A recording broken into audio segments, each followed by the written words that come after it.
তো হ্যালো বন্ধুরা, তোমাদের সবাইকে এই ভিডিওতে স্বাগতম। আমরা মূলত এই ভিডিওতে গুণগত রসায়ন টপিকটার অদক্ষেপ এর ম্যাথ কীভাবে সহজে করে ফেলা যায় সেই টেকনিক নিয়ে আলোচনা করব। তো চলো সময় নষ্ট না করে ভিডিওটা শুরু করে ফেলা যাক। ঠিক আছে, তাহলে ভিডিও শুরুতে আমরা সর্বপ্রথম কিছু কনসেপ্ট ক্লিয়ার করে নিব যে কীভাবে একটা যৌগ ভাঙতে হয়, যৌগটা ভাঙার পরে কেএসপি রাশিমালা কীভাবে লিখতে হয়, কেএপি রাশিমালা কীভাবে লিখতে হয়। তো এখানে একটা যৌগ দেওয়া আছে, সেটা হচ্ছে এমপিএনকিউ, সলিড অবস্থা আছে, ওইটাকে আমরা দ্রবণে দিয়ে দিছি। দ্রবণে দেওয়ার পরে সেটা কীভাবে ভাঙবে সেটা আমরা দেখব। তো এমপিএনকিউ একটা দ্রবণ, এই এমপিএনকিউ একটা হচ্ছে যৌগ। এই এম এর যে বেসটা আছে সেটা হচ্ছে পি, আর এন এর যে বেসটা আছে সেটা হচ্ছে কিউ। মনে রাখবো যৌগ ভাঙার ক্ষেত্রে এম এর যে বেসটা থাকবে সেটা হচ্ছে এন এর মাথায় যাবে, আর এন এর যে বেসটা থাকবে সেটা যাবে হচ্ছে এম এর মাথায়, পিটা যাবে হচ্ছে এন এর মাথায়, আর কিউটা যাবে হচ্ছে এম এর মাথায়। বুঝলাম। এরপরে হচ্ছে আমাদের কাহিনী হচ্ছে এখানে যে পি যেটা আছে, এই যে পি সহগটা আছে এইটা যাবে হচ্ছে এম এর শুরুতে, আর কিউ সহগটা যেটা আছে ওইটা যাবে হচ্ছে এন এর শুরুতে। তাহলে আমরা যদি ভেঙে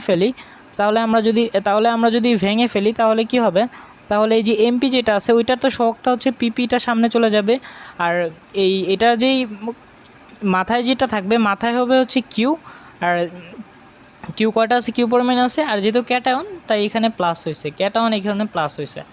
তারপর হচ্ছে পরেরটার ক্ষেত্রেও সেম, এইটার যেই সহগটা আছে সেটা গেছে হচ্ছে এইখানে, আর এইটার যে এম এর যে বেসটা আছে সেটা গেছে হচ্ছে আমাদের এইখানে এনের মাথায়। বুঝতে পারলাম। এইভাবে হচ্ছে আমরা যৌগ ভাঙব। তো যৌগ ভাঙার পরে আমাদের কাজ হচ্ছে যে এটার কেএসপি রাশিমালা কিভাবে লিখব। এটার কেএসপি রাশিমালা লেখার জন্য এই যে এদের যেই আয়নগুলো যে আমরা পাইছি, এই আয়নগুলোর যে ঘনমাত্রাটা যেটা আছে এই ঘনমাত্রাগুলোর গুণফলই হচ্ছে আমাদের কেএসপির ভ্যালুটা। এখন একটা জিনিস লিখলেও হয় না লিখলেও হয়, এখান থেকে যদি এস পরিমাণে ভাঙে তাহলে এখান থেকে ভাঙবে হচ্ছে পিএস পরিমাণে, আর এখান থেকে ভাঙবে হচ্ছে কিউএস পরিমাণে। তো এখান থেকে এস পরিমাণে ভাঙলে এখান থেকে পিএস পরিমাণে ভাঙবে, এখান থেকে হচ্ছে কিউএস পরিমাণে ভাঙবে। এখান থেকে তুমি দ্রাব্যতা বের করতে পারো, বাট ওইটা তো আমরা বের করবো না, আমরা বের করবো হচ্ছে অদক্ষেপ সংক্রান্ত ম্যাথগুলো দেখতেছি। তো কেএসপি রাশিমালাগুলো আমরা লিখে ফেলবো। কেএসপি সমান সমান হবে এইটার ঘনমাত্রা ইন্টু এইটার ঘনমাত্রা। এখন মনে রাখতে হবে এইটার যে সহগটা আছে, এম এর যেই সহগটা আছে, এম কিউ প্লাসের সহগটা ওইটা যাবে হচ্ছে এটার ঘনমাত্রার পাওয়ার হিসাবে, আর এনপি মাইনাসের যে সহগটা আছে সেটার পাওয়ার হচ্ছে, এই সহগটা আছে সেটা হচ্ছে কিউ, সেটা যাবে হচ্ছে এনপি মাইনাসের পাওয়ার হিসাবে, এটা যাবে হচ্ছে এনপি মাইনাসের পাওয়ার কিউ হিসাবে। বুঝলাম। এরপর হচ্ছে কেএসপি রাশিমালা। কেএসপি সমান সমান হবে হচ্ছে এটা, কেএসপি সমান সমান হবে হচ্ছে এই যে এটার তো আমরা ধরে নিয়েছিলাম এটার হচ্ছে ঘনমাত্রা হচ্ছে পিএস, আর এটার ঘনমাত্রা হচ্ছে কিউএস। তো এটা এইভাবে গুণাকারে করে দিলে আমরা একটা রাশিমালা পেয়ে যাব। এটা রাশিমালাটার একটা শর্টকাট নিয়মও আছে এমসিকিউর জন্য। যদি ধরো আমাদের একটা যৌগ আছে সেটা হচ্ছে A2 আর হচ্ছে B3, A2 আর B3, এটাকে যদি আমরা ভাঙি, এটা ফর্মুলাটা হচ্ছে আমার উপরে আমি, তোমার উপরে তুমি, এসের উপরে আমি প্লাস তুমি। ধরো এই যে আমার উপরে আমি মানে হচ্ছে 2 এর উপরে 2, আর তোমার উপরে তুমি মানে হচ্ছে 3 এর উপরে 3, আর এসের উপরে আমি প্লাস তুমি মানে হচ্ছে 3 + 2 সমান হচ্ছে 5। 2কে স্কোয়ার করলে 4, 3কে কিউব করলে হচ্ছে 27, 4 × 27 হবে হচ্ছে 108। তাহলে এটা দ্রাব্যতার গুণফলটা আমরা পেয়ে গেছি কত, 108 S⁵। এভাবে তোমরা এমসিকিউ শর্টকাট নিয়মও মনে রাখতে পারো। তো আমাদের কনসেপ্ট এইটা ক্লিয়ার হয়ে গেলে তো আমরা পরবর্তী স্লাইডে চলে যাই, দেখি যে পরবর্তী স্লাইডে কি আছে। পরবর্তী স্লাইডে চলে গেলাম। এখন এখানে আছে হচ্ছে আমাদের কিছু কনসেপ্ট এখান থেকেও ক্লিয়ার করে নিতে হবে যে অদক্ষেপ কখন পড়বে আর অদক্ষেপ কখন পড়বে না। তো অদক্ষেপ কখন পড়বে না, কেআইপির ভ্যালু আর কেএসপির ভ্যালু তো আমরা বুঝি নাকি। কেআইপি, আচ্ছা আমি একটু ছোট্ট করে বোঝাই দিই। কেআইপি হচ্ছে আমাদের আয়নিক গুণফল, আর কেএসপি হচ্ছে আমাদের দ্রাব্যতা গুণফল। কেএসপির ভ্যালুটা সবসময় আমাদের কোয়েশ্চেনে দেওয়া থাকবে, আর আমাদের বের করতে হবে হচ্ছে কেআইপির ভ্যালুটা। খুবই রেয়ার কেসেই কেআইপির ভ্যালুটা দেওয়া থাকে, কেএসপি তারপরে ম্যাথ করতে দেয়, কিন্তু প্রায় বেশিরভাগ কেসেই কেএসপির ভ্যালুটা দেওয়া থাকবে, কেআইপি ভ্যালুটা আমাদের বের করে নিতে হবে। এখন ধরো আমরা কেএসপির ভ্যালু দেওয়া আছে, কেআইপি ভ্যালু আমরা বের করে ফেলছি। এখন কেআইপির ভ্যালু দেওয়া আছে, কেএসপির ভ্যালু দেওয়া আছে, কেআইপির ভ্যালু বের করে ফেলছি। এখন অদক্ষেপ কখন পড়বে আর অদক্ষেপ কখন পড়বে না? এখন অদক্ষেপ পড়বে হচ্ছে যখন আমাদের কেআইপি যে ভ্যালুটা বের করবো সেই কেআইপির ভ্যালুটা হচ্ছে কেএসপি থেকে বড় হবে, তখনই মূলত আমাদের অদক্ষেপ পড়বে। বা আয়নিক গুণফলের মানটা যখন আমাদের দ্রাব্যতা গুণফলের মান থেকে বড় হবে তখন আমাদের অদক্ষেপ পড়বে। আর যখন কেএসপির ভ্যালুটা কেআইপির ভ্যালু থেকে ছোট হবে তখন আমাদের অদক্ষেপ পড়বে। এই দুইটা কেসেই আমাদের অদক্ষেপ পড়তে পারে। আর আরও কেস আছে যখন কেআইপির ভ্যালুটা কেএসপির সমান হয়ে যায় তখন অদক্ষেপ পড়বে না। কারণ আমাকে একটা জিনিস বলো তো, আমরা আগে একটু কনসেপ্ট ক্লিয়ার করে নিই যে সম্পৃক্ত অসম্পৃক্ত দ্রবণ কী জিনিস। ঠিক আছে, অতিপৃক্ত দ্রবণ হচ্ছে, ধরো কোনো একটা দ্রবণ, ওই দ্রবণে সর্বোচ্চ দ্রবীভূত থাকতে পারে যে পরিমাণ, সেটাকেই বলা হয় হচ্ছে সম্পৃক্ত দ্রবণ। সর্বোচ্চ যে পরিমাণ দ্রবীভূত থাকতে পারে সেই পরিমাণ দ্রব্য যদি দ্রবীভূত থাকে, ওই দ্রবণে দ্রবীভূত থাকলে সেটাকে আমরা বলবো হচ্ছে সম্পৃক্ত দ্রবণ। আর যদি কোনো একটা দ্রবণে সর্বোচ্চ যে পরিমাণ দ্রবীভূত থাকতে পারে তার চেয়ে কম পরিমাণে দ্রবীভূত থাকে, তাহলে আমরা সেটাকে বলবো হচ্ছে অতিপৃক্ত দ্রবণ। অসম্পৃক্ত দ্রবণ। আর অতিপৃক্ত দ্রবণ কোনটা? অতিপৃক্ত দ্রবণ হচ্ছে কোনো একটা দ্রবণে সর্বোচ্চ যে পরিমাণে দ্রবীভূত থাকতে পারে তার চেয়ে যদি কম পরিমাণে দ্রবীভূত থাকে তাহলে সেটাকে বেশি পরিমাণে দ্রবীভূত থাকে তাহলে সেটাকে আমরা বলবো হচ্ছে অতিপৃক্ত দ্রবণ। আশা করি বুঝে গেছি। তো এখানে শুধুমাত্র অতিপৃক্ত দ্রবণের ক্ষেত্রে মূলত অদক্ষেপ পড়াটা সম্ভব, কারণ হচ্ছে সর্বোচ্চ যে পরিমাণে দ্রবীভূত থাকতে পারে এর আগে মানে সর্বোচ্চ যে পরিমাণ দ্রবীভূত থাকতে পারে এর আগে এবং সর্বোচ্চ যে পরিমাণ দ্রবীভূত হইতে পারে অতটুকু পর্যন্ত তুমি যদি দ্রবীভূত করো তাহলে কিন্তু দ্রব্যটা দ্রবীভূত হয়ে যাবে, অর্থাৎ দ্রবণে কোনো অদক্ষেপ পড়বে না। যখনই দ্রবণটা অতিপৃক্ত হয়ে যাবে মানে হচ্ছে যে সর্বোচ্চ যে পরিমাণে দ্রবীভূত থাকতে পারে তার চেয়ে বেশি পরিমাণে দ্রব্য তুমি দিয়ে দিছো, তখন কিন্তু অদক্ষেপ পড়াটা শুরু হয়ে যাবে। আর সম্পৃক্ত দ্রবণের ক্ষেত্রে কী হয়? সম্পৃক্ত দ্রবণের ক্ষেত্রে তো যেইটা সর্বোচ্চ নিতে পারে ওইটা তুমি দিয়ে দিছো, অর্থাৎ অদক্ষেপ পড়বে না, সে নিয়ে নিবে, কিন্তু এতে এক চিমটি পরিমাণে বেশি দিলেও অদক্ষেপ পড়া শুরু হবে। তো এইটা হচ্ছে সম্পৃক্ত দ্রবণের ক্ষেত্রে। সম্পৃক্ত দ্রবণের ক্ষেত্রে অনেকে মনে করো যে অদক্ষেপ পড়ে যাবে, বাট না, সম্পৃক্ত দ্রবণের ক্ষেত্রে অদক্ষেপ পড়ে না, অসম্পৃক্ত দ্রবণের ক্ষেত্রে অদক্ষেপ পড়ে না। শুধুমাত্র অদক্ষেপটা পড়বে কখনই যখন কেআইপির ভ্যালুটা কেএসপি থেকে বড় হবে, অর্থাৎ আমাদের দ্রবণটা অতিপৃক্ত হবে। বুঝলাম? তো এখন আমি একটু ছোট্ট করে আবার এই যে কেআইপি কেএসপিটা বলে নেই। কেআইপির ভ্যালুটা যখন কেএসপি থেকে বড় হবে, কেআইপির ভ্যালুটা যখন কেএসপি থেকে বড় হবে, কেআইপির যে ভ্যালুটা আছে ওইটা যখন কেএসপি থেকে বড় হবে তখনই আমাদের অদক্ষেপ পড়বে, আর দ্রবণটা হবে হচ্ছে অতিপৃক্ত দ্রবণ। আর কেআইপি ভ্যালুটা যখন কেএসপির সমান হবে তখন অদক্ষেপ পড়বে না, দ্রবণটা হবে হচ্ছে সম্পৃক্ত দ্রবণ। আর কেআইপি ভ্যালুটা যখন কেএসপি থেকে ছোট হবে বা কেএসপি ভ্যালুটা যখন কেআইপি থেকে বড় হবে তখন আমাদের অদক্ষেপ পড়বে না, তখন সম্পৃক্তটা হবে হচ্ছে অসম্পৃক্ত দ্রবণ। বোঝা যাচ্ছে? যখন কেআইপিটা ছোট হয়ে যাবে তখন তো কেএসপিটা বড় হয়ে যাবে। তো কেএসপিটা বড় হয়ে গেলে কী হবে? দ্রাব্যতার গুণফলটা তোমার সম্পৃক্ত দ্রবণে যেতেই পারে না, অর্থাৎ সম্পৃক্ত দ্রবণ এটা হচ্ছেই না, অসম্পৃক্ত দ্রবণ হয়ে গেছে, তখন তো অদক্ষেপ পড়ার কোনো চান্সেস নাই। এই কারণে সেটা হবে হচ্ছে অসম্পৃক্ত দ্রবণ, তখন কোনো অদক্ষেপ পড়বে না। তো এরপরে চলো আমরা একটা ম্যাথ দিয়ে জিনিসটা ক্লিয়ার হই যে কীভাবে আমরা সহজে জিনিসটা বুঝতে পারি এবং সহজে করে ফেলতে পারি। এই যে আমরা একটা ম্যাথে চলে আসছি। ম্যাথে কি বলছে দেখো, ম্যাথে বলছে হচ্ছে, আচ্ছা এটা কাট করে দিই। ম্যাথে কি বলছে দেখো, ম্যাথে আমাদের বলছে যদি এ একটা পাত্র হয় বি একটা পাত্র হয় তাহলে এই দ্রবণগুলো মিশ্রিত করলে মিশ্রণে কোনো অদক্ষেপ পড়বে কি না ব্যাখ্যা করো, বা গাণিতিকভাবে বিশ্লেষণ করে যেমনি বলে আর কি। তো দেখো এখানে এ একটা পাত্র দেওয়া আছে, আমাদের এ একটা পাত্র দেওয়া আছে এবং বি একটা পাত্র দেওয়া আছে। এখন বলছে এ পাত্র এবং বি পাত্রটাকে মিক্স করতে হবে, বা এ পাত্র এবং বি পাত্রটাকে যোগ করে ফেলতে হবে। এখন দেখো এ পাত্রে কি দেওয়া আছে, এ পাত্রে দেওয়া আছে হচ্ছে 35 মিলিলিটার, অর্থাৎ এ পাত্রের আয়তন যেটা আছে সেটা দেওয়া আছে। এবং এই পাত্রে বলা হচ্ছে এই পাত্রে আছে হচ্ছে ক্যালসিয়াম ক্লোরাইড এবং বি পাত্রে হচ্ছে সোডিয়াম ফ্লোরাইড দ্রবণ আছে। এবং দ্রাব্যতার গুণফলটা দিয়ে দিছে তোমাদের হচ্ছে ক্যালসিয়াম ফ্লোরাইডের। অর্থাৎ আমাদের সবসময় মনে রাখতে হবে যেটা দ্রাব্যতার গুণফল দেওয়া থাকবে আমরা ওইটা নিয়েই কাজ করব। যেটা দ্রাব্যতার গুণফল দেওয়া থাকবে আমরা ওইটা নিয়েই কাজ করব। আর যেটা দ্রাব্যতার গুণফল দেওয়া থাকবে না ওটা তো স্কিপ আর কি। যেটা দ্রাব্যতার গুণফল দেওয়া থাকবে ওইটা নিয়ে আমরা কাজ করব। তো এটাকে যদি আমরা ভাঙি, পরবর্তী পেজে গিয়ে এটাকে যদি আমরা ভাঙি, দেখো আমাদের প্রথমে বলছে হচ্ছে যে ক্যালসিয়াম ক্লোরাইড এবং সোডিয়াম ফ্লোরাইডকে যোগ করতে হবে। ক্যালসিয়াম ফ্লোরাইড এবং সোডিয়াম ফ্লোরাইডকে আমরা যোগ করে ফেলি। Calcium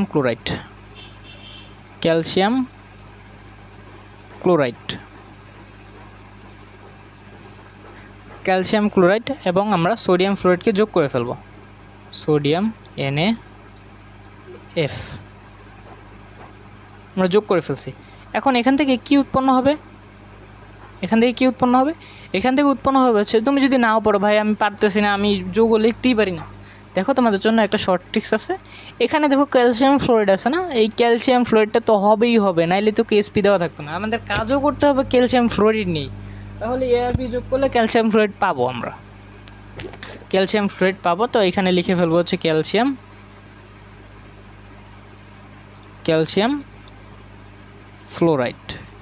fluoride. এরপরে যদি তুমি না পারো যে আমি এই যে পরেরটা আমি বুঝতে পারতেছি না কী হবে, লিখবা না, আমি স্ট্রেট বলে দিলাম লিখবা না। আর যদি পারো তাহলে লিখে দিবা এখানে উৎপন্ন হবে হচ্ছে 2 অণু সোডিয়াম ক্লোরাইড। এটা তো ইজি বিক্রিয়া। অনেক সময় দেখবো যে বিক্রিয়া অণু অনেক কমপ্লেক্সও বিক্রিয়া দেয়, তো ওগুলো লেখাটা একটু টাফ হয়ে যায় আর কি। তো এতটুকু লেখার পরে আমরা কাজ করব হচ্ছে ক্যালসিয়াম ফ্লোরাইড নিয়ে। তো ক্যালসিয়াম ফ্লোরাইডটাকে আলাদাভাবে লিখে নিব। আমরা ক্যালসিয়াম ফ্লোরাইডটাকে ভাঙাই দিব। Calcium fluoride.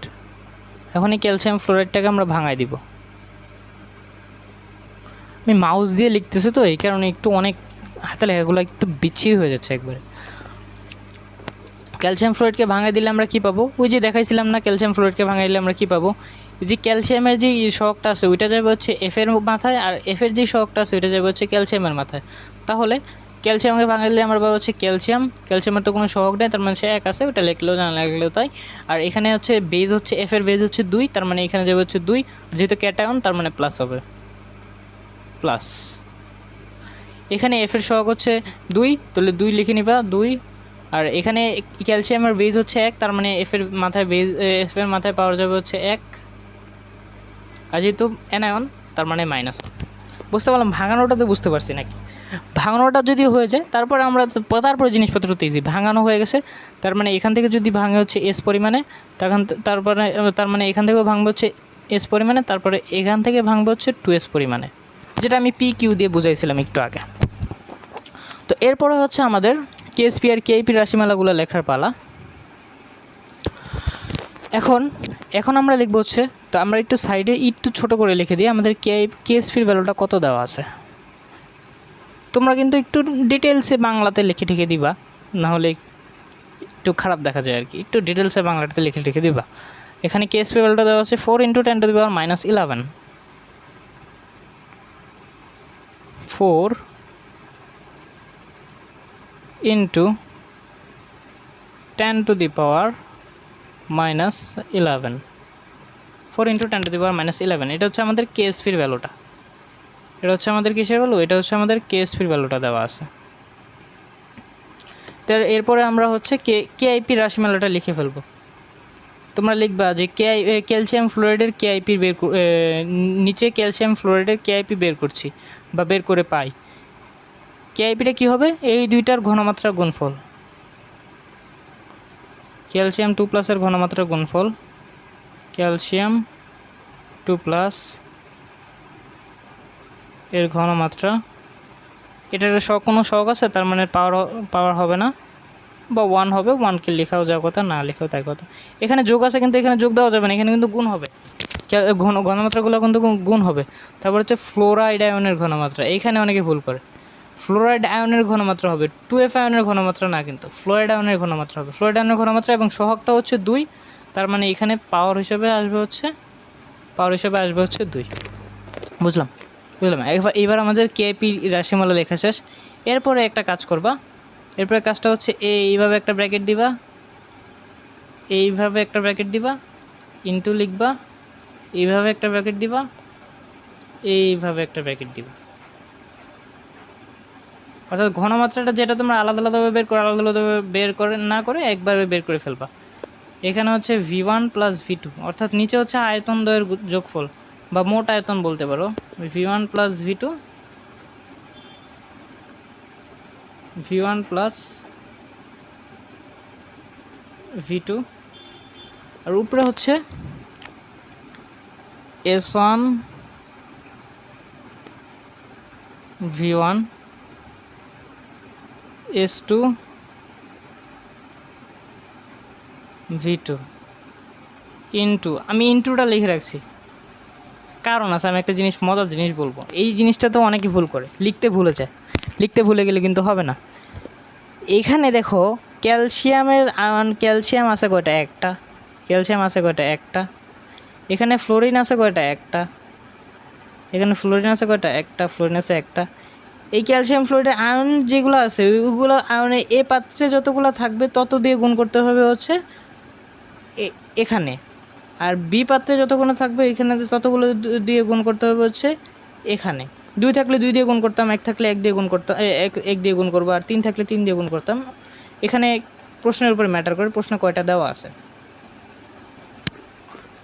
আরেকটা জিনিস মাস্ট, এইখানে স্কোয়ারটা দিতেই হবে, ভুলে গেলে কিন্তু ম্যাথ হবে না। এখানে স্কোয়ারটা দিতেই হবে। তারপর হচ্ছে এখানে আমরা পাইছি হচ্ছে 1 দিয়ে গুণ দিব, এইখানেও আমরা পাইছি হচ্ছে 1, তো আমরা 1 দিয়ে গুণ দিব। এখন একটা কথা বলে রাখি, S1 হচ্ছে এখানে এ পাত্রে দ্রবণের ঘনমাত্রা, আর V1 হচ্ছে এ পাত্রে দ্রবণের আয়তন, আর S2 হচ্ছে বি পাত্রে দ্রবণের ঘনমাত্রা, আর V2 হচ্ছে বি পাত্রে দ্রবণের আয়তন। এটা একটু ছোট্ট করে মনে রাখবো। অনেক সময় দেখা যায় যে তোমাদের বলে দিচ্ছে যে বি পাত্রের ঘনমাত্রাটা বের করো, এ পাত্রের ঘনমাত্রাটা বের করো। এখান থেকে ইজিলি তোমরা কেএসপি রাশিমালা বের করে এখান থেকে বের করে ফেলতে পারবে ইজিলি। বুঝতে পারলাম? তো যদি বুঝতে পারি পরবর্তীতে চলে যাই। চলো এখন আমরা হচ্ছে এইগুলা লিখে ফেলি, যে মানগুলো লিখে ফেলি। মানগুলো আমাদের S1 সমান সমান দেওয়া আছে হচ্ছে V1 প্লাস V2 সমান সমান কত হয়? 35 প্লাস 35 মিলিলিটার, আর 35 মিলিলিটার কত হয়? 70 মিলিলিটার। নিচে লিখবো V1 প্লাস V2 ভ্যালু হচ্ছে 70 মিলিলিটার। এখানে একটা বোঝার জিনিস আছে, এখানে নিচে যদি তুমি মিলিলিটারে বসাও, উপরে কিন্তু মিলিলিটারই বসাবা, লিটারে কিন্তু বসাবা না। নিচে লিটারে বসালে উপরে লিটারে বসাবা। যেইটাই করো দুইটাকে একই রাশিতে নিয়ে যেতে হবে। অনেকে করে কি, যে মনে করো যে N=SBর ফর্মুলা, তো আমরা SB ভিতে সবসময় লিটার এককে বসাই, তাহলে এখানেও লিটার এককে বসাইলাম। কিন্তু দেখা যায় নিচে কী করছে, নিচে গিয়ে যোগ করে দিয়ে মিলিলিটার এককে বসেছে, উপরে লিটার এককে বসাইছে। এভাবে করলে হবে না, তোমাদেরকে নিচেও যদি মিলিলিটারে বসাও তাহলে উপরেও মিলিলিটারেই বসাইতে হবে। যেখানে উপরে হচ্ছে 35 মিলিলিটার × 6 × 10⁻³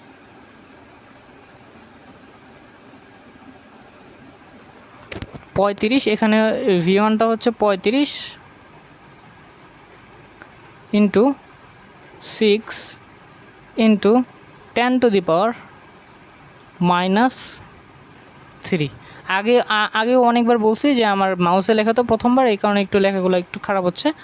তো আশা করি তোমরা বুঝতে পারতেছো আর কি জিনিসগুলো। V1 প্লাস V2 হলে সেটা হবে হচ্ছে 70।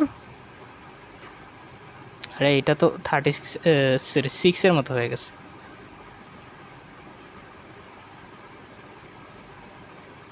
এটা হয়ে যাবে হচ্ছে 70, আর S2 আর S1 V1 তো একই ছিল এই ম্যাথের ক্ষেত্রে।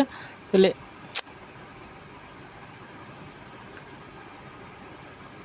এখানে হবে হচ্ছে 35 × 6 × 10⁻³ আর এটার উপরে স্কোয়ারটা দিতে ভুলাই যাবে না। তাহলে এই মানটা কত হয় চলো ক্যালকুলেটর দিয়ে বের করে ফেলি, তোমরাও বের করো আমার সাথে সাথে। মানটা হয় হচ্ছে 35 × 10⁻³ × 6 / 70 answer square 2.7 × 10⁻⁸।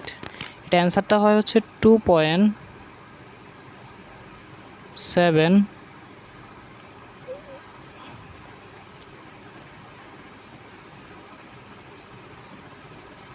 into 10 to the power minus 8। অ্যান্সারটা হচ্ছে 2.7 into 10 to the power minus 8।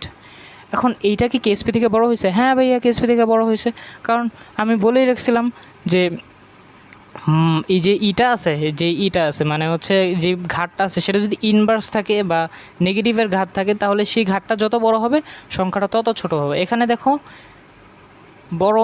ছোট মিয়া আছে হচ্ছে উপরে, এখানে বড় মিয়াটা উপরে আছে নেগেটিভ আকারে আছে, এই কারণে এটা ছোট সংখ্যা। এখানে ছোট মিয়াটা উপরে আছে বাট পজিটিভ নেগেটিভ আকারে আছে, এই কারণে মূলত এই সংখ্যাটা বড় সংখ্যা। তো এখানে আমরা বলে দিব যে এখানে আমাদের কেআইপিটা ইজ গ্রেটার দেন কেএসপি হয়েছে, সুতরাং অদক্ষেপটা পড়ে যাবে, অদক্ষেপ পড়বে। KSP is greater than KIP হয়েছে, অদক্ষেপ এই কারণে পড়বে। সুতরাং আমাদের যে কেআইপির ভ্যালুটা আমরা বের করছি ওই কেআইপির ভ্যালুটা ইজ গ্রেটার দেন হচ্ছে আমাদের কেএসপি, তাই হচ্ছে আমাদের অদক্ষেপটা পড়বে। অদক্ষেপ কি হবে? অদক্ষেপ পড়বে।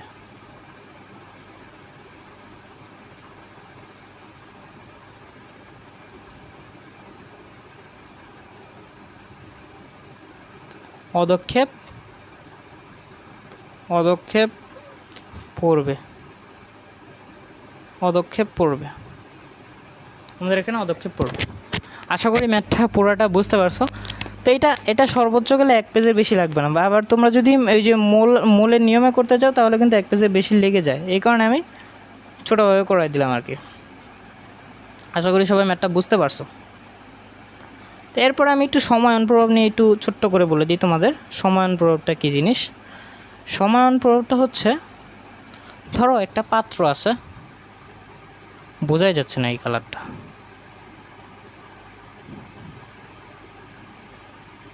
ধরো আমাদের কাছে একটা পাত্র আছে, এই পাত্রের ভিতরে আমরা আগে থেকেই রেখে দিচ্ছি হচ্ছে সোডিয়াম ক্লোরাইড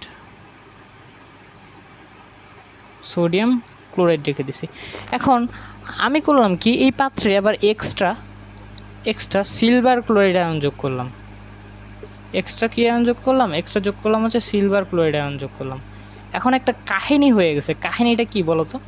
কাহিনীটা হচ্ছে এখানেও কিন্তু ক্লোরাইড আয়ন আছে, এখানেও কিন্তু ক্লোরাইড আয়ন আছে। যখন আমরা এই দুটাকে ভাঙবো তখন কিন্তু ক্লোরাইড আয়নের যে ঘনমাত্রাটা আছে ওই ক্লোরাইড আয়নের ঘনমাত্রাটা কিন্তু একটু হলেও ইনক্রিজ হয়ে যাবে, বা ক্লোরাইড আয়নের ঘনমাত্রাটা বেড়ে যাবে। তো ক্লোরাইড আয়নের ঘনমাত্রাটা যদি বেড়ে যায়, ভাইয়া বলো তো, ক্লোরাইড আয়নের যদি ঘনমাত্রাটা বেড়ে যায়, লা সাথেলিয়া ভাইয়া আমাদেরকে যা বলে গেছে যে কোন একটা বিক্রিয়া যদি সাম্য অবস্থায় থাকতে চায়, সাম্য অবস্থায় থাকার পরে সে যদি বিক্রিয়কের ঘনমাত্রাটা ধীরে ধীরে বাড়তে থাকে, উৎপাদের ঘনমাত্রা বাড়তে থাকে, তো সে কী করবে? সাম্য অবস্থায় আবার আসতে চাপবে। তো সাম্য অবস্থায় আসতে যাওয়ার কারণে ক্লোরাইড আয়নের ঘনমাত্রাটা বাড়তেছে, ঠিক আছে, কিন্তু সাম্য অবস্থায় আসার জন্য আবার দেখা যাবে যে AgCl এর যে ঘনমাত্রাটা আছে, এই AgCl এর ঘনমাত্রাটা আবার বেড়ে যাবে। AgCl এর ঘনমাত্রাটা বাড়লে কী হবে? দ্রবণে অদক্ষেপ পড়া শুরু হবে। অদক্ষেপ পড়া শুরু হলে কী হবে? দ্রাব্যতাটা কমে যাবে। এটাই হচ্ছে কনসেপ্ট। সময়নের প্রভাবের ফলে দ্রাব্যতা কমে যায়। সময়নের প্রভাবের ফলে দ্রাব্যতা কী হয়? দ্রাব্যতা কমে যায়। সময়ন প্রভাবের ফলে দ্রাব্যতাটা কমে যায়। তো সমান প্রভাবটাকে একটু ছোট করে বলে ফেলি। সমান প্রভাবটা হচ্ছে কোনো একটা দ্রবণে যদি একই পরিমাণে আয়ন বিদ্যমান থাকে তাহলে সেই আয়নগুলো বিক্রিয়া